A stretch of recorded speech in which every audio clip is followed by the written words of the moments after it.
So it's pretty clear we've entered into the age of paranoia. With the new administration in office, this system seems to be pushing all of its old habits and all of its old suggestions with new vigor. By the way, this is an age-old tactic that's been used for thousands and thousands of years. Keep the people frightened, keep the people scared, keep them convinced that your way is the only way that's going to keep them alive, and you can yank all kinds of things out from under their noses. We're less than a week into a new president, and not only have things gotten worse with COVID, or better depending on what day you ask them and whether or not you're complimenting or insulting Joe Biden, now all of a sudden ice is melting faster than we thought. Please somebody tell me how it is that ice is melting faster all of a sudden. I thought climate change is supposed to be something that was built up over a long time of people not treating the earth right. You're telling me all of a sudden, just because that this new system is empowered to talk about whatever they want, things are worse? And don't dare have an opinion that separates away from what they call consensual reality, or else they will set out to silence us. Alexander Stamos, the one all the way on the right there, used to be a top security executive for Facebook. By the way, he was also the one who was fired because he wasn't able to keep child pornography off of the site. But in an interview with CNN as a push against conservative media, he said, "We're going to have to figure out the OANN and Newsmax problem. You know that these companies have freedom of speech, but I'm not sure we need Verizon, AT&T, Comcast and such, bringing them into tens of millions of homes.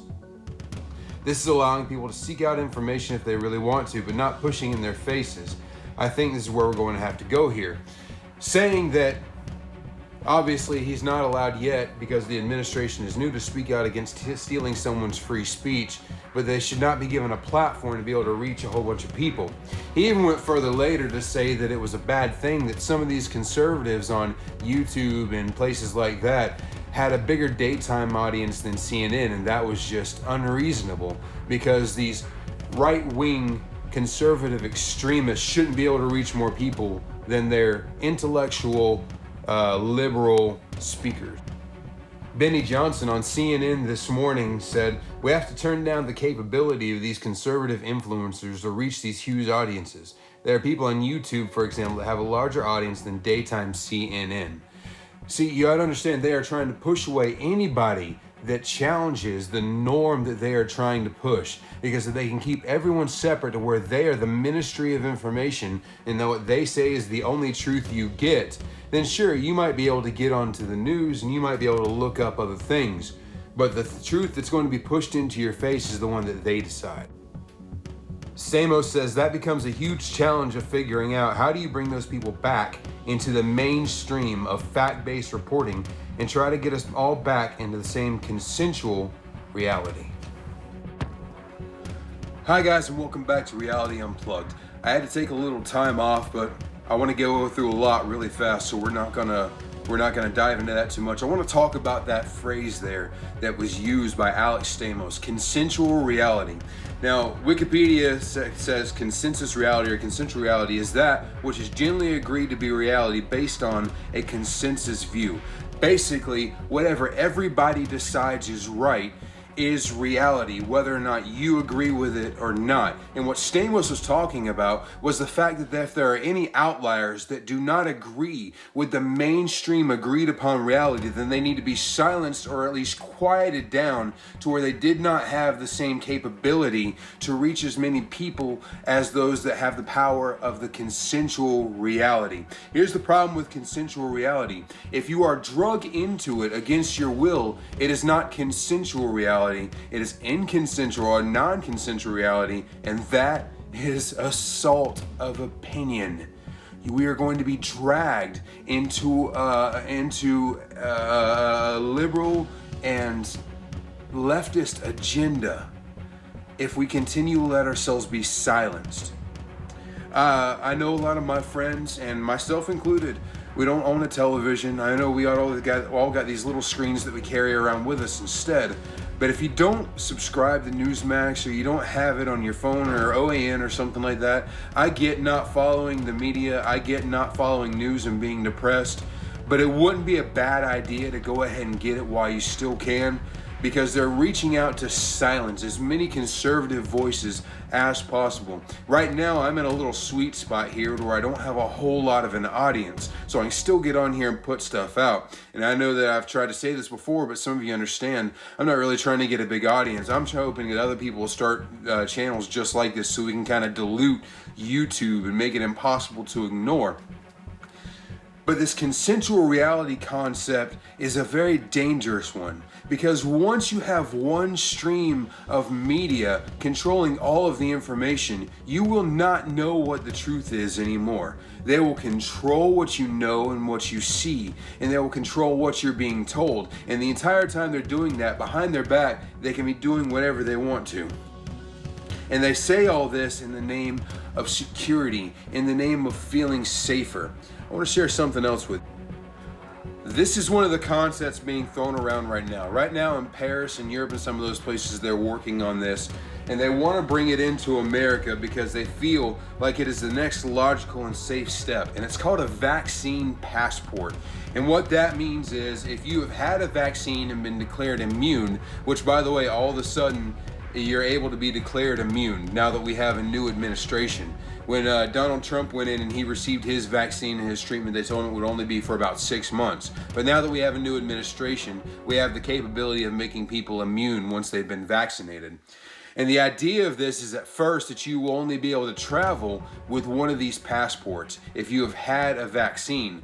But it will not be long, and you mark my words, if they bring this to power, you won't be able to go to town without a COVID-19 vaccine passport. You won't be able to buy without one of these passports. You won't be able to operate. This is just another way of being controlled, like they did in Russia back in the Cold War, when if you showed up anywhere without your papers proving you were allowed to be there, you were immediately arrested or taken down or shamed. And that is their next step.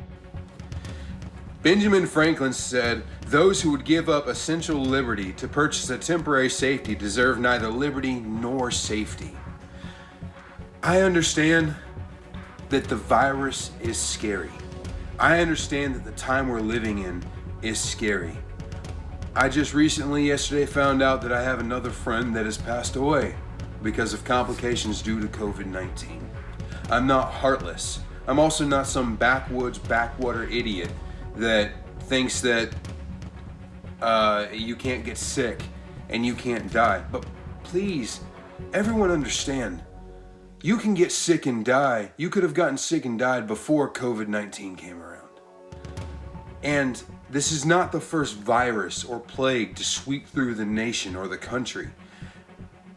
The vaccines are great. I hope they work. And I hope it doesn't come to needing a vaccine passport, because that will come down to some very delicate decision making. But there is only one way that we're gonna get over this, and that's to go through it, just like every other thing that America's ever had to face. You have to get up every day and decide that this is not gonna be the end of me. I am gonna get better. I am gonna keep going. I am gonna have another day. Right up until the day that you don't anymore. I heard an old saying once, and I'm pretty sure it's a movie quote, but I can't remember where it's from. Until such time as the world ceases spinning, we will continue to act like it is going to continue to do so. When we give up and we simply stop living, we give up our freedom and we stop becoming a country, we become a herd, and they will do whatever they want behind our backs. Actually, they'll start doing it in front of our faces and telling it that it's the best thing for us, like they're doing now. Do what you feel needs to be done for your family with prayer to God and a clear conscience, but do nothing through fear, because fear will be how we are conquered. And I don't know about you, but if the country does go down, I will not go down in fear. My family won't go down in fear. We will go down fighting. We will go down praying. we will go down believing that God has our best interests in hearts, even when it comes to time when God's best interest for us is to take us home. I love all of you. I thank you for being here. I hope you stick with me. If you have not already hit that like and subscribe button, hit that like, subscribe button, hit that notification button so you can see when we put new stuff out. I'm sorry I had to take a little time off. I'm going to try to do better, but stick with me here and we're going to get through this. I want to say one more couple of things, okay? This is a picture of Joe Biden several years ago, long before he was Barack Obama's vice president, long before he is the give everything away, free-handed spirit that we all know today. Holding his hand is Robert Byrd, the KKK leader who stood with Joe Biden opposing civil rights for blacks.